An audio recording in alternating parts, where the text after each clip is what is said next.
TNE Televisión y la productora Casting TV presentan el programa Agenda Pública, conversaciones de actualidad, con la conducción de los periodistas Fernando Quilaleo y Daisy Castillo. Un espacio para conocer la voz de importantes actores de la realidad nacional en un diálogo informativo, franco, directo y amistoso. Los domingos de 12 a 13 horas, Agenda Pública.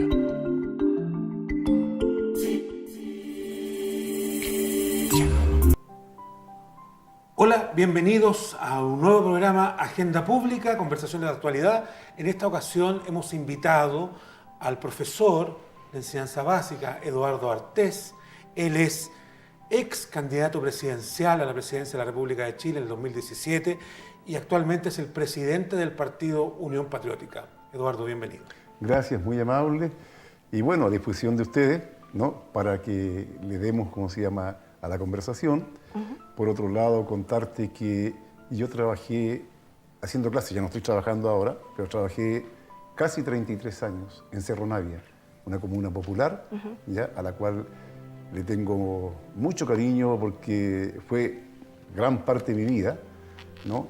Y en la cual se me reafirmó ese trabajo diario, concreto con los alumnos en las poblaciones, se reafirmó, digamos, la política popular, democrática, revolucionaria para las transformaciones que Chile reclama. Don Eduardo, partamos conversando respecto, tal como plantea Fernando, usted fue candidato presidencial en 2017. Así es. Desde entonces hasta ahora, con estos primeros meses de gobierno que lleva el presidente Sebastián Piñera, ¿cómo usted evalúa lo que ha sido hasta ahora la gestión?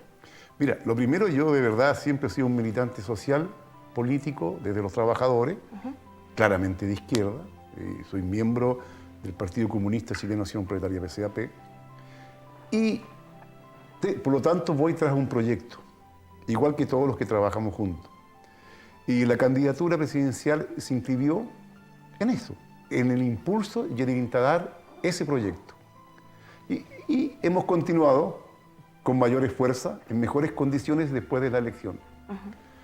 La situación general del país ha ido, digamos, en su grado de degradación persistente, ¿no? Porque el sistema neoliberal, independientemente de los administradores, sea Piñera, sea Bachelet, sea Lagos, sea quien sea, ¿no es cierto?, al administrar este sistema que profundiza la desigualdad social y pone, digamos, todo de acuerdo al volumen de la billetera y más aún al volumen de la billetera de las potencias extranjeras, ¿no? Un país que hoy día prácticamente no hay región, no hay lugar que no sea una zona de sacrificio, ¿ya? Donde se pasan los peores momentos, ¿no es cierto?, en cuanto a la calidad de vida, da cuenta de que los gobiernos no solucionan los problemas, sino que los ocultan y luego estos brotan con mucha fuerza. Perdón, pero en ese sentido, la pregunta apuntaba a cómo evalúa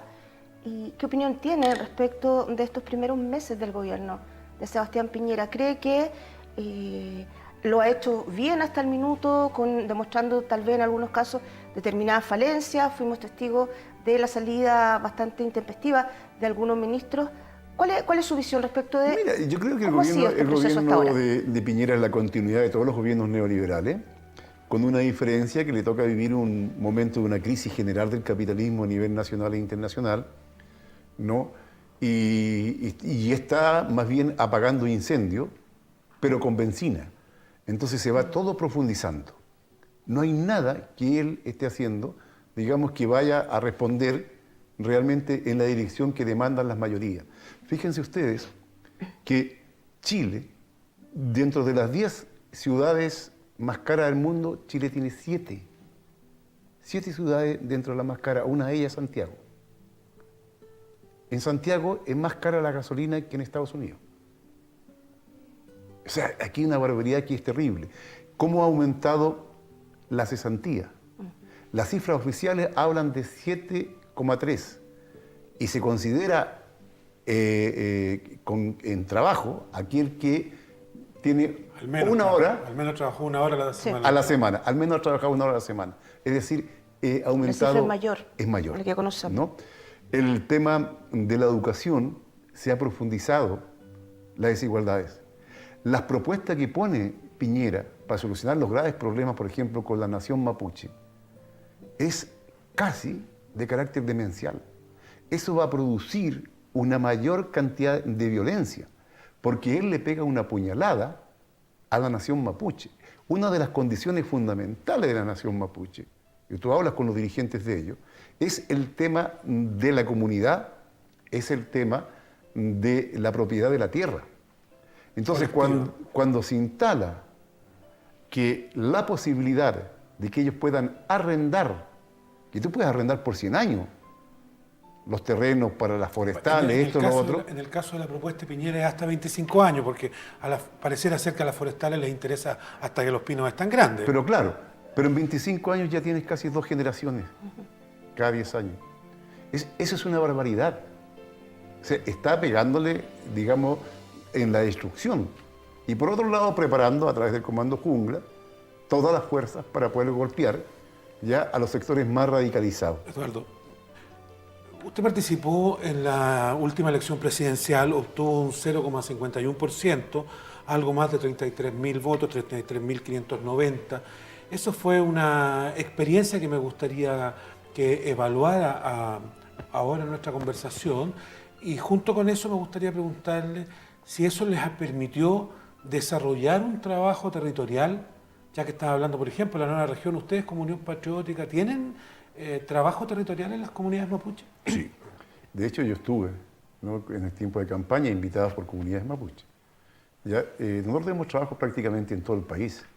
Es cierto que en algunas regiones, como la metropolitana, la quinta, la sexta, la octava, la cuarta, son los lugares donde tenemos mayor presencia ya organizada, sí, con organización, con presencia en centros de alumnos, en sindicatos, uniones comunales, juntas de vecinos, en el aspecto cultural, etc. Están más estructurados, por llamarlo de alguna manera. Existimos en todo el país y en el exilio. Tenemos presencia nosotros hoy día en Alemania, en Bélgica, en Francia, con compañeros que se han quedado o con sus hijos, en fin, que viven allí. ¿De qué manera, perdón, hacen el trabajo, como preguntaba Fernando, en territorio, en las distintas comunas del país? Puntualmente, ¿qué es lo que están haciendo como Unión Patriótica? Mira, hay una cantidad de demandas generales que existen, desde el tema de la AFP, ¿no?, desde el tema de salud, de educación, en fin.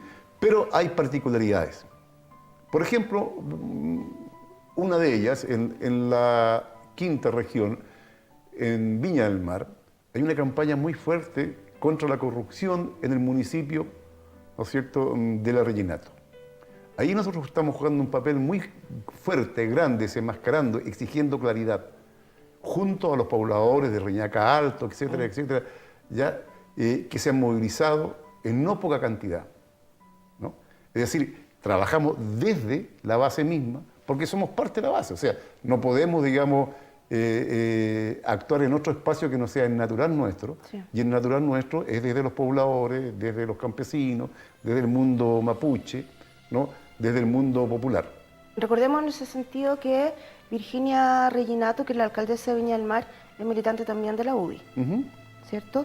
Y hubo en algún minuto toda una polémica, bueno, uno de los tantos temas que se ha denunciado en la ciudad Jardín. No sé cuál es la postura que ustedes tienen respecto de la situación que enfrentan los pobladores, gente que está viviendo todavía en campamento en Viña del Mar. Mira, te cuento, nosotros tenemos una larga experiencia, sobre todo en Reñaca Alto. En un momento determinado, todo Reñaca Alto estaba sin alcantarilla, no tenía nada.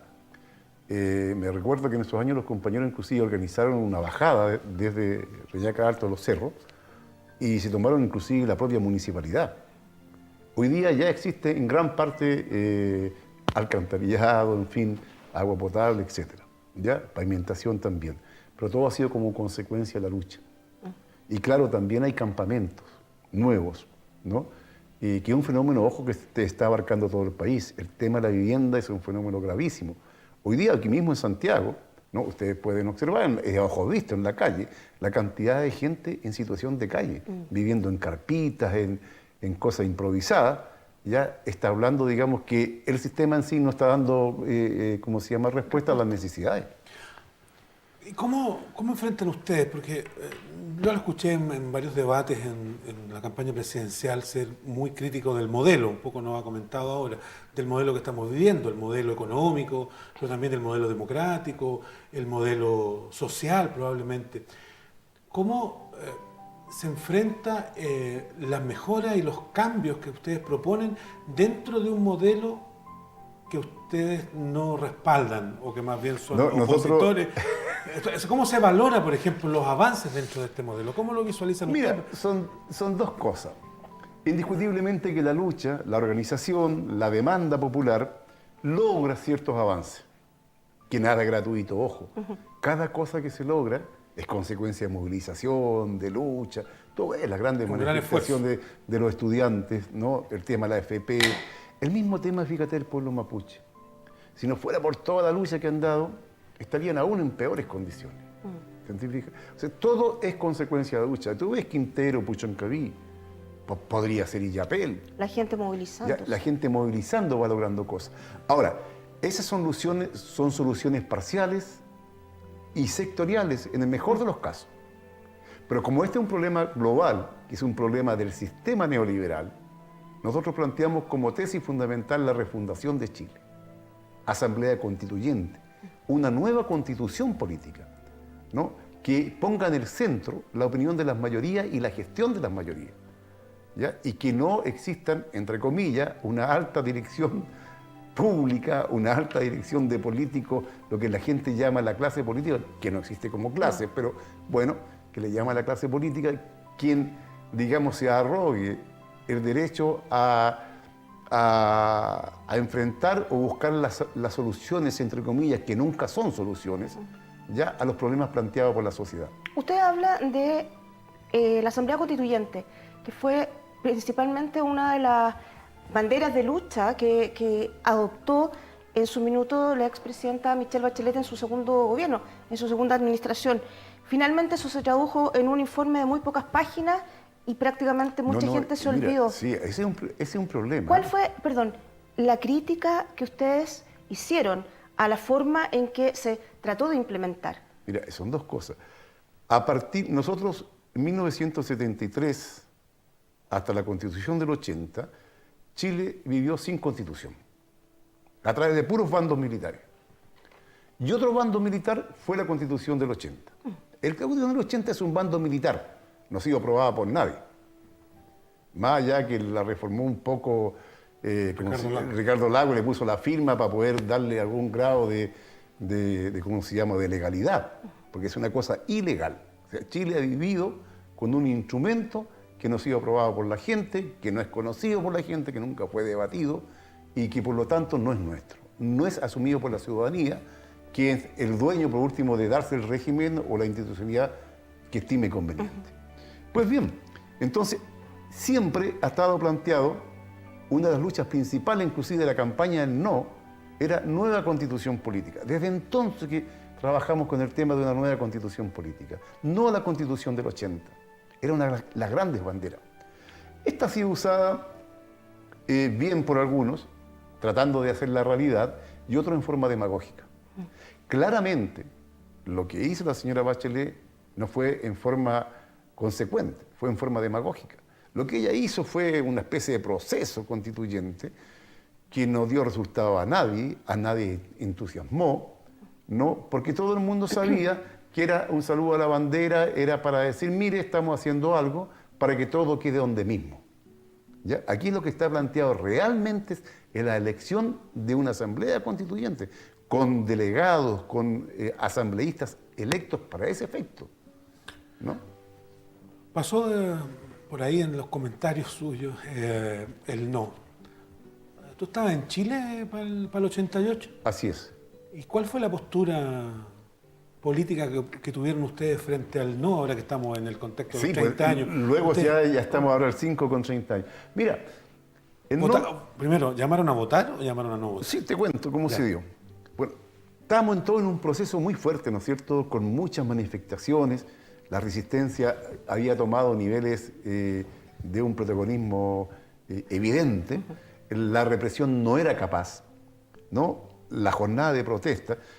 Santiago prácticamente no había esquina que no había barricada, la gente tocaba la huella en todos lados, la represión se desataba, los muertos, en cada jornada de protesta había 9, 10 o más muertos, sin contar los detenidos, los heridos, etc. ¿Ya? Y esto iba en aumento. Y claro, el capital, fundamentalmente el capital extranjero, se asustó porque vio que esto podía pasar a un nuevo nivel, que ya el problema ya no era solamente Pinochet, sino que se ponía en duda todo el sistema económico existente, con lo cual le creaba un problema muy grave, porque podía pasar a ser un país soberano, independiente, con un sistema social que podía ser incluso el socialismo. ¿Ya? Eso asustó y hubo que buscar una válvula de escape. Y esto fue, con la presión de los Estados Unidos, etcétera, el famoso sí o no del 88. ¿No es cierto? Bien. Ahí ganaron la mano, digamos, las fuerzas, comillas, democráticas. Se llamó el no. La gente participó y yo me acuerdo, se hicieron manifestaciones inmensas, ¿no? Luego participó en la votación, no obstante que eso era arriesgando la vida. Por supuesto. Porque incluso el votar no era mediante una cuestión de mucha presión, donde desde el Estado, desde el propio gobierno de Pinochet, se hacía sentir casi que podría ser descubierto que votaba no. Y la gente igual votó no y ganó el no. Venciendo un poco el miedo también. Así es, pero ¿qué cosa? ¿Qué no ganó? El no que proponía, no a la Constitución del 80, ¿no? No al modelo económico, cultural y social impuesto por la dictadura. Proponía no más privatizaciones, sino que al revés, revisar todas las privatizaciones que había hecho de las empresas estatales, Pinochet y la dictadura. Proponía, digamos, un nuevo país. ¿Ya? Y es por eso que viene el gran, ¿cómo se llama?, la gran estafa. Porque a partir de allí no llegó la alegría, continuó el mismo modelo, continuó la misma constitución, continuó todo igualito. Quedó todo tal como decía Jaime Guzmán, que vamos a gobernar aunque no estemos en el gobierno. Y hubo una transaca, hubo un acuerdo a espaldas del pueblo, los trabajadores. Es por eso que hasta el día de hoy las demandas con las cuales la gente fue a votar no son vigentes. Son totalmente vigentes, porque no se cumplieron. ¿Te fijas? Y ese es el problema planteado. Y el gobierno que tenemos hoy día son del grupo de los nostálgicos, hay más algunos conversos, más algunos que están allí, ¿no es cierto?, de la dictadura. ¿Ustedes se sienten...? Pero antes, pues, sí. no nos dijo. ¿En qué planteamos nosotros? No. Sí. Mira, frente... ¿Votó por el no? Sí, y te cuento. Frente a la disyuntiva concreta de la votación, cuando la masa ya entendía que esa era una salida, cuando ya la masa fue ganada, que era una salida, tú no te podías quedar al margen del sentimiento popular, tenías que ir con él. No se podía. Solamente que nosotros lanzamos la consigna que era, por un no sin ilusiones, la lucha continúa. Para nosotros claramente no había que ilusionarse con ese plebiscito y que la lucha iba a continuar como ha sido realmente. Esa fue nuestra consigna. ¿Cree que la sociedad en general que votó por el no, de alguna manera se ilusionó y tuvo la esperanza de que efectivamente la alegría, como le llamaban en el himno, iba a llegar? La sensación de muchos chilenos ahora es que no llegó esa alegría, al menos no para todos. No llegó para cierto grupo, digamos, sí. Hay un grupo que estaba alegre antes y siguió alegre hasta el día de hoy y cada día está más alegre. Sí. ¿Te fijas? Pero la verdad las cosas es que la alegría para las mayorías nacionales y populares no llegó, ¿no? Al contrario, se ha profundizado al nivel que Chile es hoy día uno de los países más desiguales a nivel mundial. Hemos hablado de la crisis del modelo, pero yo he escuchado a varios decir también que hay una crisis de alternativas de modelos al modelo neoliberal, que aquellos que se levantan para presentar propuestas alternativas también entran en crisis y mencionan, por decir algo, a Venezuela, a Nicaragua. ¿Qué opinión le merece el que hay si existe o no existe también una crisis de alternativas al modelo? Mira, sí, indiscutiblemente que después de la caída del socialismo en una serie de países, se produce una crisis. ¿ya? Y qué es una crisis, cómo enfrentamos ahora. Y la verdad las cosas que la respuesta está en que en tanto se mantuvo una posición ideológica y política determinada, se avanzó. Avanzaron los pueblos hacia la independencia, la soberanía, ¿no? Avanzó Vietnam, se liberó gran parte de África, Laos, ¿no? En todos lados había un movimiento muy fuerte. Los países socialistas se fortalecieron. Pero cuando se rompe el ideario y la forma que se estaba construyendo desde un punto de vista de las grandes ideas de justicia social, de un Estado nuevo, no solamente de usar el viejo Estado, sino que de un nuevo Estado, cuando se rompe eso, o sea, quedó una confusión ideológica muy grande. Entonces, las respuestas frente al imperialismo, frente a la reacción, el buscar la independencia y la soberanía, se ha hecho dentro de un mar de confusión ideológica. Entonces, claramente, han pasado una cantidad de cuestiones que hacen ver como cosas casi fracasadas estos intentos. ¿Pero es solo confusión ideológica o también tiene problemas de administración? Pero claro, es que ahí se expresa. Si tú estás confuso de un punto de vista ideológico. Por ejemplo, nosotros apoyamos el proceso venezolano, en cuanto que ellos luchan por la soberanía, por un país, digamos, independiente, por su propio derecho. Pero estamos claros, ¿no es cierto?, que Venezuela, ese proceso, si no avanza hacia el socialismo realmente, porque allí no existe socialismo, ¿no? Y mantiene esta cosa híbrida de que entre capitalismo, socialismo, en que las leyes del mercado siguen, como se llama, actuando, a todo dar, ¿ya? Eso no va a ir ni para un lado ni para otro. No hay camino intermedio. O estás tú tras una posición claramente de refundación del país, ¿no? Desde un punto de vista económico, administrativo, institucional, etcétera, ¿ya? O te quedas con el modelo antiguo. Pero una cosa híbrida es difícil que funcione. ¿En Venezuela, a su juicio, no hay dictadura? ¿Cómo califica el escenario actual que hay en este minuto? A ver, en todo el mundo, mira lo que te voy a decir, en todo el mundo hay dictadura. La democracia es un concepto amorfo. En Chile hay una dictadura, evidentemente, una dictadura del capital feroz. Aquí hay justicia, libertad, bienestar, etcétera, etcétera, de acuerdo al tamaño de la billetera. ¿Ya? La dictadura del capital, la dictadura del dinero es feroz, ¿no? Y eso pasa en todos los países. Y en otros lados puede haber una dictadura del pueblo, de las mayorías sobre las minorías. Aquí hay una dictadura de las minorías sobre las mayorías. ¿En Venezuela? En Venezuela estamos en un régimen que nosotros podemos llamar como democrático popular, porque es la mayoría de venezolanos que están allá. Ojo, ¿no es cierto?, que están sosteniendo un modelo, porque si no lo estuvieran sosteniendo, yo te digo, eso habría caído hace mucho rato. La cantidad de cuentas bancarias secuestradas por los Estados Unidos que impiden que Venezuela pueda comprar alimentos, que comprar como medicina, etcétera, son enormes, ¿no?, para crear y profundizar la crisis interna dentro de Venezuela, ¿no? Las presiones a través de Colombia son increíbles. Perdón, ¿y qué piensa de la cantidad, que no es menor, de venezolanos, muchos profesionales, a diferencia de otro tipo de migrantes, ¿cierto?, que están en Chile buscando nuevas oportunidades? Y de paso también le pregunto qué piensa de las personas que tienen que estar buscando alimentos en los tarros de basura. Mira, en tarros de basura tú encuentras buscando en Nueva York, sí, hay 50 millones de pobres en Estados Unidos, viviendo en la calle casi, ¿no? En España, en todos lados. No es una cosa buena, es una cosa pésima. En cualquier lado que suceda es horrible. Inhumano.